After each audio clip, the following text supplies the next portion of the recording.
त्रेता युग। यह वह रणभूमि थी जहां लंका की धरती खून और वीरता से लाल हो रही थी।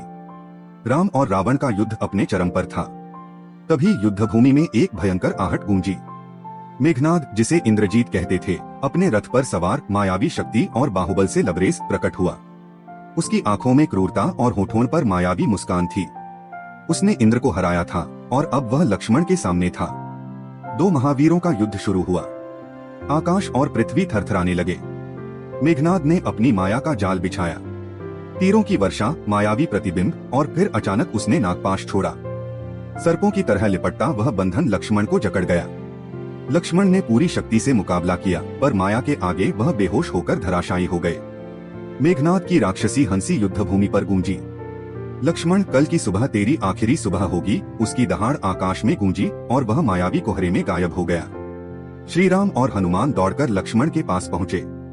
राम ने अपने प्रिय अनुज को गोद में उठाया। उनकी बेहोशी देखकर उनकी आंखें नम हो गईं।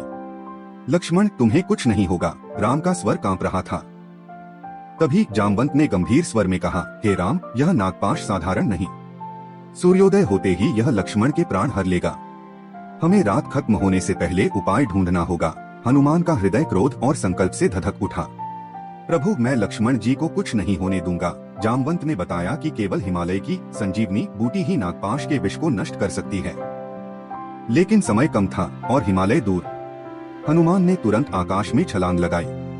उनकी गति ऐसी थी मानो पवनदेव स्वयं उन्हें शक्ति दे रहे हों। रात के अंधेरे में तारे उनके मार्ग को रोशन कर रहे थे। हिमालय पहुंचकर हनुमान ने संजीवनी की खोज शुरू की, पर समय की कमी और बूटी की पहचान न होने से वह परेशान हुए। क्रोधित होकर उन्होंने पूरा पर्वत ही उठा लिया और आकाश मार्ग से लंका की ओर उड़े। लंका में राम लक्ष्मण को सीने से लगाए प्रार्थना कर रहे थे। वानर सेना में शोक की लहर थी। तभी आकाश में हनुमान का विशाल रूप प्रकट हुआ। उनके कंधों पर हिमालय का पर्वत। प्रभु, संजीवनी आ गई। हनुमान की गर्जना से रणभूमि गूंज उठी। सुषेण वैद्य ने तुरंत संजीवनी बूटी को पहचाना और उसका रस निकालकर लक्ष्मण को पिलाया। कुछ ही पलों में नागपाश की जकड़न टूटने लगी। लक्ष्मण की सांसें लौटीं, उनकी आंखें खुलीं और राम का चेहरा खुशी से चमक उठा। लक्ष्मण, राम ने उन्हें गले लगाया। वानर सेना में उत्साह की लहर दौड़ गई।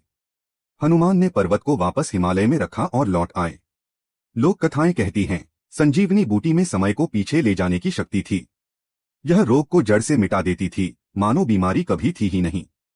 त्रेता युग से आज तक कई राजा, देव, राक्षस इस बूटी की खोज में हिमालय गए, पर हनुमान के बाद कोई इसे न पा सका। कहा जाता है, संजीवनी आज भी द्रोणगिरी पर्वत की किसी गुप्त गुफा में छिपी है, और यदि यह गलत हाथों में